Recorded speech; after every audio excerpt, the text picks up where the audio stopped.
Assalamualaikum warahmatullahi wabarakatuh. Hai sobat pejuang NIP ya. Kembali lagi dengan saya Yogi Nurul Fauzi. Pada kesempatan kali ini saya akan membahas tentang latihan soal SKB IPS guru SD, yaitu bagian profesional. Jadi semakin banyak Anda berlatih, semakin kemungkinan bisa untuk mengerjakan soal-soal yang nanti keluar di SKB. Ya, perlu saya ingatkan kembali, di SKB guru SD itu ada 5 bagian, ada matematika, IPA, IPS, Bahasa Indonesia, dan PPKN. Dan terbagi lagi jadi 2, bagian pedagogik dan profesional ya. Untuk kali ini saya akan membahas SKB IPS yang bagian profesional. Silahkan juga lihat video-video saya yang udah saya share di akun Gineta SN channel ya. Di sana udah banyak, silahkan untuk sebagai referensi Anda belajar soal SKB. Oke, kita mulai saja untuk penyajian latihan soal kali ini.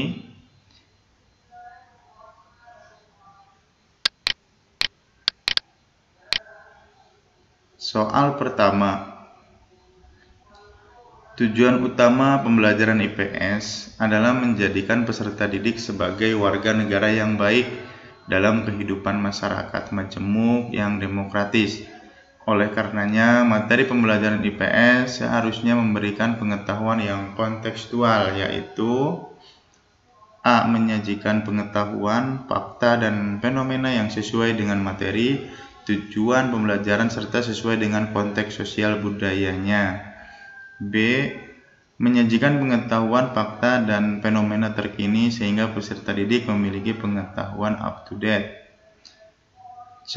Menyajikan pengetahuan, fakta, dan fenomena yang aktual sehingga peserta didik memahami perkembangan masyarakat. D. Memberikan perspektif yang baru tentang pengetahuan, fakta, dan fenomena kehidupan masyarakat yang modern. E. Menyajikan masalah sosial yang dihadapi oleh masyarakat modern dan dinamis sehingga peserta didik tanggap terhadap perubahan dan modernitas. Oke, ini kata kuncinya kontekstual ya. Oke, jawaban yang tepat yaitu A.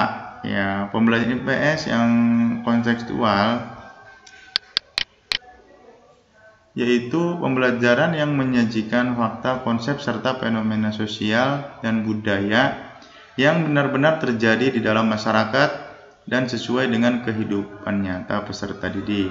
Pembelajaran konseptual diharapkan memberikan pengetahuan yang praktis bagi peserta didik untuk dapat memahami dan mengatasi masalah sosial yang dihadapinya. Dalam merancang pembelajaran, semestinya guru memilih dan menyesuaikan dengan tujuan pembelajaran. Jadi jawaban yang tepat A. Oke, lanjut ke nomor 2. Pendidikan IPS memuat banyak nilai, antara lain nilai edukatif, nilai ketuhanan, filosofis, dan praktis. Untuk mengembangkan nilai praktis bagi peserta didik, maka pembelajaran IPS sebaiknya diarahkan untuk A. Mengatasi masalah kerukunan antar umat beragama dan toleransi beragama bagi siswa. B. Mampu mengatasi masalah kehidupan di masyarakat secara tuntas dan bijaksana. C. Pengembangan nilai-nilai luhur dan intelektual yang berkembang pada diri siswa. D. Pengembangan nilai sosial, nilai budaya, dan nilai spiritual di lingkungan sekitar siswa. E. Mengembangkan gagasan, ide, dan menilai norma yang berlaku dalam berbudaya bagi siswa. Oke, jawaban yang tepat mana? Oke, jawaban yang tepat B. Dalam proses peningkatan perilaku sosial melalui pembinaan nilai edukatif tidak hanya terbatas pada perilaku kognitif, melainkan lebih mendalam lagi berkenaan dengan perilaku afektifnya. Melalui pembelajaran IPS, perasaan kesadaran, penghayatan, sikap kepedulian, dan tanggung jawab sosial anak ditingkatkan sehingga memiliki kejelian terhadap berbagai fenomena seperti ketimpangan sosial, penderitaan orang lain, perilaku yang menyimpang dari norma dan nilai melalui IPS yang ditanamkan sampai menyentuh nuraninya. Oke, yang jawaban yang tepat yaitu B. Lanjut ke nomor 3. Dalam perkembangan kehidupan masyarakat yang semakin maju dengan iptek yang sangat canggih, maka agar peserta didik memahami fenomena dan fakta-fakta yang ada di lingkungan sekitarnya, pembelajaran IPS SD perlu menggunakan pendekatan A. Konstruktivisme, karena peserta didik dituntut mampu mengkonstruk pengetahuan secara mandiri serta menggunakan keterampilan kognitifnya. B. Keterampilan proses untuk menumbuh kembangkan keterampilan memahami suatu proses dan tidak semata-mata berorientasi pada hasil. C. Kontekstual, agar peserta didik dapat memaknai materi secara komprehensif sesuai dengan lingkungannya. D. Kooperatif, sehingga peserta didik mampu bekerja sama dengan orang lain dalam lingkungan masyarakat yang plural dan demokratis. E. Pendekatan meluas, yang memberikan perspektif dan paradigma yang luas sehingga terbuka terhadap perkembangan dan kemajuan. Oke, jawaban yang tepat yaitu C ya. Untuk memakai fakta dan fenomena yang terjadi di lingkungan sekitar, pembelajaran IPS sebaiknya menggunakan pendekatan kontekstual. Kenapa? Karena akan mendekatkan peserta didik dengan lingkungannya serta memberikan pemahaman yang lebih komprehensif karena pengamatan longitudinalnya terhadap lingkungan. Perkembangan ilmu pengetahuan dan teknologi yang sangat maju dengan tidak serta-merta mengubah pola pikir, kelakuan, kehidupan sosial dan budayanya. Oleh karenanya pemahaman kontekstual sangat penting dimiliki peserta didik. Oke, lanjut.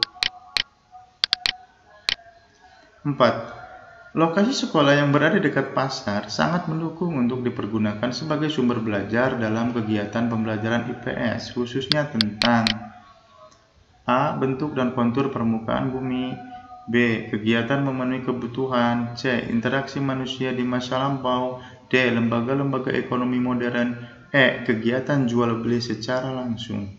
Oke, jawaban yang tepat mana? Jawaban E ya. Guru dapat memanfaatkan pasar sebagai sumber belajar terkait dengan materi tentang jual beli. Oke, lanjut. Nomor 5. Pertumbuhan dan pertambahan jumlah penduduk di muka bumi membawa permasalahan yang sangat kompleks bagi kehidupan umat manusia. Kerusakan lingkungan hidup dirasakan semakin parah, di mana hal tersebut merupakan sebuah konsekuensi yang harus ditanggung oleh umat manusia. Karena A. Peperangan memperebutkan sumber daya di antara negara-negara dunia. B. Keinginan untuk menguasai dan mengeksploitasi sumber daya yang berlebihan. C. Keserakahan umat manusia untuk menumpuk kekayaan dan kesejahteraan. D. Semakin besar jumlah penduduk, semakin besar sumber daya yang dibutuhkan. E. Upaya untuk menyediakan fasilitas hidup dengan cara mengeksploitasi alam. Oke, jawaban yang tepat yaitu D ya. Persoalan ledakan jumlah penduduk dengan lingkungan hidup ya, setidaknya menghadapkan manusia dengan 3 persoalan. Yang pertama, soal jumlah penduduk yang begitu besar akan memerlukan sumber daya dan energi yang luar biasa dari alam, belum lagi dampak polusi lingkungan yang ditimbulkan pembangunan. B. Teknologi yang terus berkembang melampaui kemampuan kendali manusia untuk mengaturnya. C. Persoalan moral ketika pembangunan tidak dapat menciptakan perbaikan, tetapi justru banyak menimbulkan kerusakan lingkungan dan kehancuran daya dukung kehidupan. Oke, lanjut.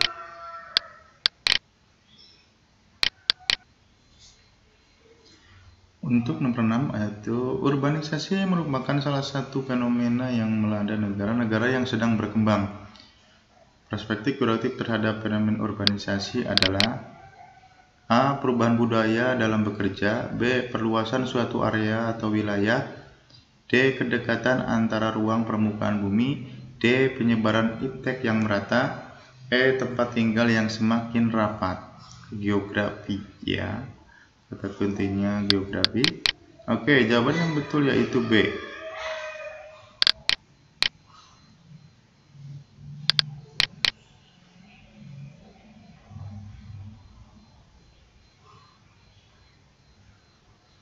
Jadi untuk nomor 6 jawaban yang betul yaitu B ya. Perkembangan dan perubahan sosial ekonomi dan budaya yang mendorong seseorang untuk bekerja di kota atau mencari kehidupan yang lebih baik di kota. Sebagai pusat kegiatan ekonomi dan pendidikan, kota tentunya menjadi magnet yang sangat menarik sehingga pemukiman di perkotaan mengalami perluasan hingga ke daerah periferial atau bahkan di pedesaan. Oke, nomor 7. Dampak positif perkembangan dan penerapan ilmu, pengetahuan dan teknologi terhadap masalah lingkungan hidup adalah memunculkan kajian tentang A. Kawasan industri baru. B. Pemberdayaan lingkungan. C. Ide dan gagasan baru. D. Pengembangan temuan baru. E. Budaya imajiner yang interaktif. Oke, jawaban yang betul yaitu A. Teknologi yang diciptakan manusia untuk lingkungan hidupnya menjadikan teknologi sebagai pengatur keseimbangan terhadap kerusakan yang telah dilakukan oleh manusia dan mengakibatkan manusia sangat ketergantungan terhadap penggunaan teknologi. Penemuan yang canggih dalam bidang industri ini menyebabkan dampak bagi lingkungan. Nomor 8. Bangsa Indonesia merupakan bangsa yang majemuk dengan berbagai suku bangsa, bahasa, tradisi, dan budayanya. Kemajemukan suku bangsa di Indonesia dipengaruhi oleh faktor-faktor berikut. A. Persatuan, kondisi geografis, letak kepulauan. B. Solidaritas, letak kepulauan, iklim. C. Interaksi, integrasi, keadaan geografis. D. Integrasi, solidaritas, kondisi geografis. E. Geografis kultural setempat dan adat istiadat. Oke, jawaban yang betul yang mana? A ya. Bentuk wilayah kepulauan memberikan dampak terjadinya perbedaan pada bahasa, pola pikir, kebiasaan dan perilaku serta adat istiadat di antara suku bangsa. Nomor 9. Isu dan masalah global serta kemajuan iptek dapat digunakan sebagai sumber pembelajaran IPS yang terkait dengan permasalahan berikut antara lain. A. Kelangkaan air tanah, internet, sampah. B. Penduduk, kemiskinan, akses yang mudah. C. Pembangunan, kelangkaan listrik, daya guna alam. D. Lingkungan, migrasi manusia yang humanistik. E. Penduduk, migrasi, dan hak asasi manusia. Oke, yang mana yang tepat? Yang tepat yaitu E, ya, penduduk, migrasi, dan HAM. Nomor 10. Pembelajaran IPS di SD menganut paham demokrasi, integralistik, kebangsaan, solidaritas, dan teokrasi. Pernyataan yang paling benar tentang paham integralistik adalah A. Pancasila sebagai asas kerohanian bangsa dan negara Indonesia pada hakikatnya merupakan suatu asas kebersamaan, asas kekeluargaan, serta religius. B. Negara merupakan suatu kesatuan bagi semua golongan dan tidak memihak pada suatu golongan. C. Bangsa adalah satu kesatuan utuh dan menyeluruh dari berbagai suku bangsa dan kepulauan. D. Pancasila sebagai asas kesatuan bangsa yang bersifat tunggal yang wajib diamalkan secara murni dan konsekuen. E. Negara merupakan kekuatan bagi warganya untuk hidup dan saling menghargai satu sama lain. Oke, jawaban yang betul mana? Oke, jawaban yang betul yaitu E.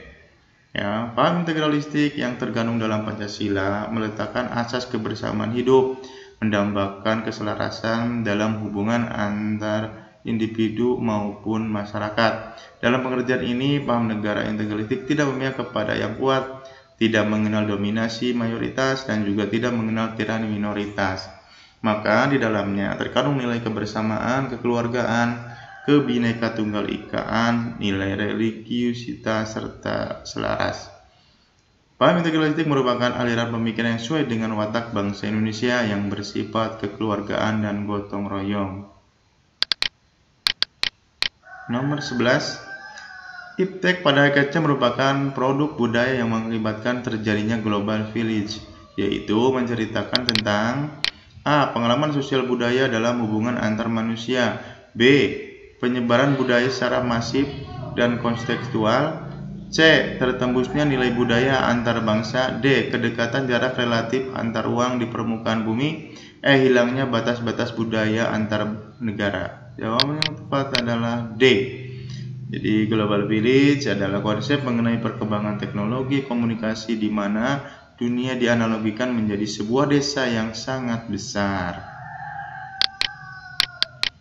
Oke, nomor 12. Perilaku yang sesuai untuk menanggulangi hambatan dan gangguan dalam membangun integrasi nasional pada era global adalah A. Selalu memakai barang produksi dalam negeri, B. Mempelajari semua budaya daerah yang beraneka ragam, C. Berpartisipasi menggalang persatuan dan kesatuan dalam kemajemukan, D. Menolak menggunakan barang-barang yang diimpor dari negara lain, E. Selalu menggunakan bahasa Indonesia dalam setiap pergaulan dengan negara lain, dengan orang lain.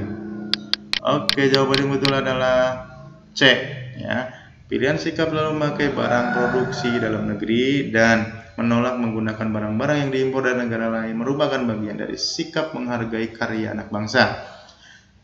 Sedangkan sikap selalu menggunakan bahasa Indonesia dalam setiap pergaulan dengan orang lain serta mempelajari semua budaya daerah yang beraneka ragam menunjukkan dimensi masyarakat multibudaya yang menjadi karakter bangsa Indonesia.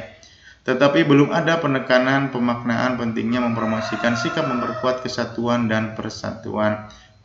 Yang betul yaitu C. Oke, selanjutnya kita ke nomor 13 ya.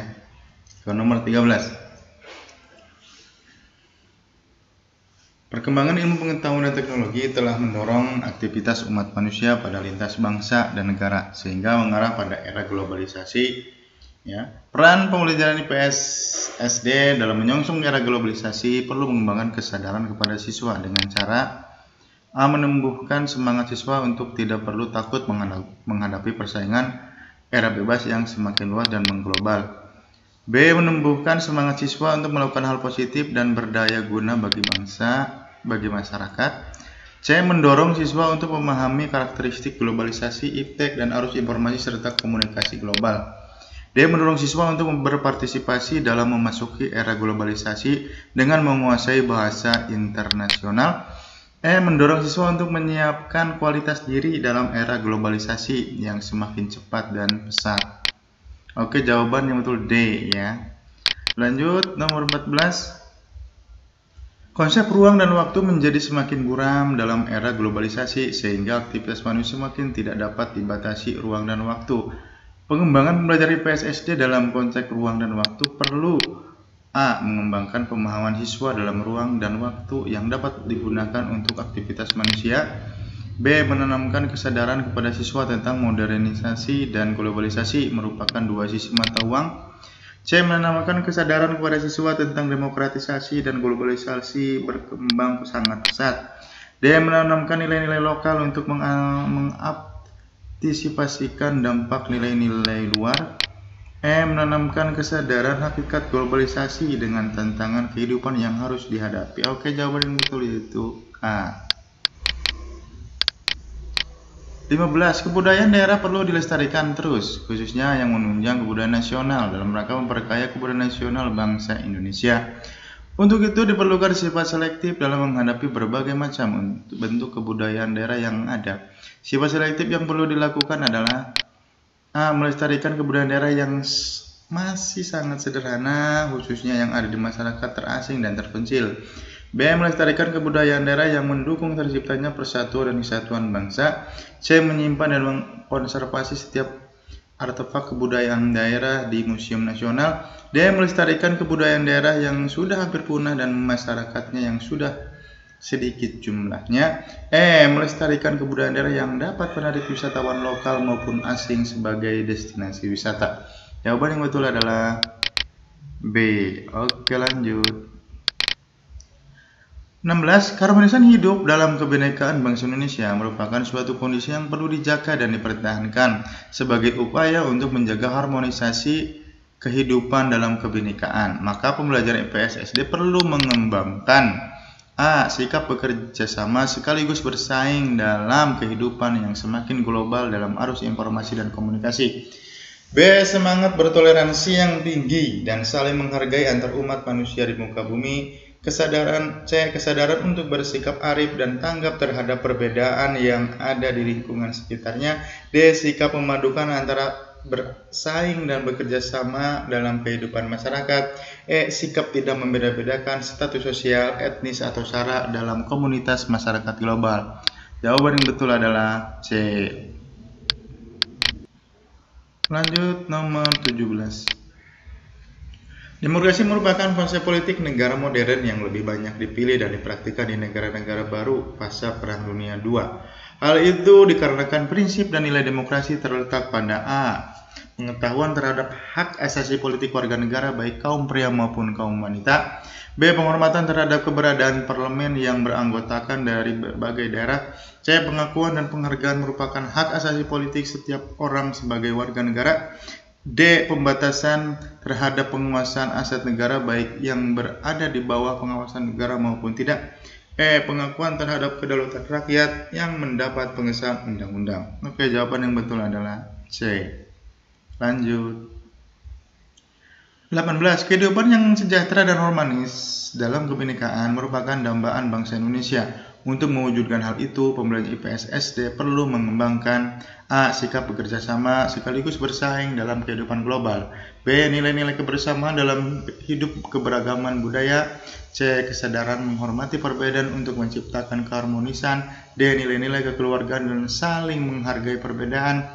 Nilai-nilai kehidupan yang mengarah pada keharmonisan kehidupan. Oke, jawaban yang betul adalah C. Lanjut. Nomor 19, saling ketergantungan antar manusia dan lingkungan menjadi isu yang harus diperhatikan untuk kepentingan hidup manusia di era global. Maka dalam pembelajaran IPS SD perlu A. Menyesuaikan dengan kebutuhan manusia dengan lingkungan hidupnya. B. Mengembangkan kesadaran siswa untuk menjaga keseimbangan lingkungan. C. Mewujudkan saling membutuhkan antar manusia dan lingkungannya. D. Memanfaatkan sumber daya lingkungan sesuai dengan kebutuhan. Meningkatkan semangat untuk saling membutuhkan satu sama lainnya. Oke, jawaban yang betul adalah B. 20. Membangun jaring internasional untuk kepentingan kerjasama antar bangsa semakin diperlukan pada era globalisasi. Menyikapi hal itu, pembelajaran IPS SD perlu A. Mengembangkan kesadaran pentingnya kesepahaman hubungan antar bangsa di dunia. B. Meningkatkan kesadaran hubungan kerjasama yang adil dan saling menguntungkan. C. Meningkatkan semangat untuk membentuk blok-blok bangsa di kawasan untuk kepentingan bersama. D. Mengembangkan pemahaman pentingnya membentuk kawasan-kawasan kerjasama antar bangsa. Mengembangkan pemahaman pentingnya kerjasama antar bangsa untuk membangun kesejahteraan bersama.